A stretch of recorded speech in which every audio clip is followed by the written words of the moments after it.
Dear teachers, parents, and students, I must confess this. I've always been a fan of school books. I love their feel and the rustle of pages. But times have changed, and so must our habits. I'm Giselle Sohn, and I'm here to share with you why electronic tablets must replace school books. When electronic tablets first came out, I felt very guilty for betraying my beloved physical school books. Yet, as my backpack lightened considerably, my conscience did too.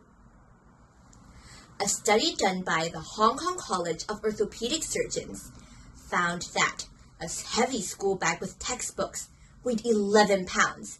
That's the same weight as a bowling ball. The study also found a direct correlation between heavy school bags and students injuring their spines. In contrast, an electronic tablet only weighs 2 pounds. That's the same weight as 2 cans of soup. Would you rather be carrying on your back a bowling ball or 2 cans of soup? Interestingly, it was the convenience and environmental feel-good factor that turned me into a fan. Teachers, no more excuses for students to use for failing to bring in their homework. All of my textbooks were safely stored in one electronic tablet, no matter where I traveled to.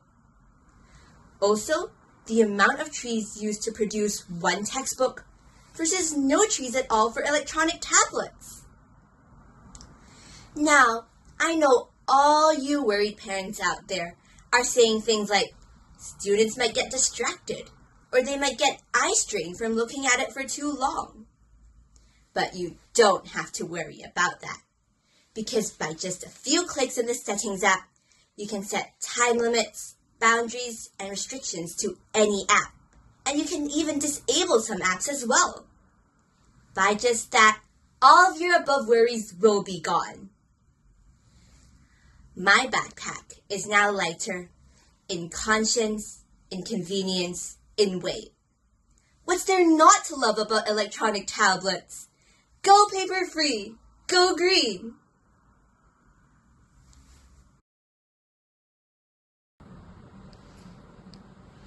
Report cards. The single sheet of paper that students dread each term. The piece of paper that parents practically worldwide tells us it defines our life. But in reality, that piece of paper is not a predictor of our future success in life. Words cannot express the sleep deprivation, overthinking migraines I have suffered through just to get a good grade, just to see an A in my report card, just to see a single smile appear on my mother's face. But the real question is, should report cards define our path and success beyond the schooling system? The answer is no.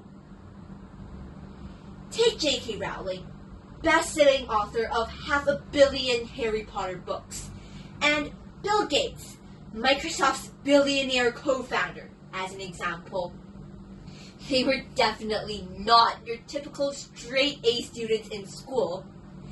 Yet, they've achieved tremendous success in their own fields. How? By succeeding in the school of life. Through developing personal characteristics, like being hardworking and learning to adapt to changing circumstances. School success is not a sole predictor of your future success in life. Report cards do not define who you are as a person. Yes, we should still study hard and get good grades, but the focus shouldn't be just on getting the perfect straight A's in our report card, but more on striking a balance. As Albert Einstein once said, if you judge a fish by its ability to climb a tree, it will live its whole life believing that it is stupid. We are all created with unique abilities and talents. Even if you are the fish, there are so many lakes where you can swim in, where you can thrive in, where you can be the big fish.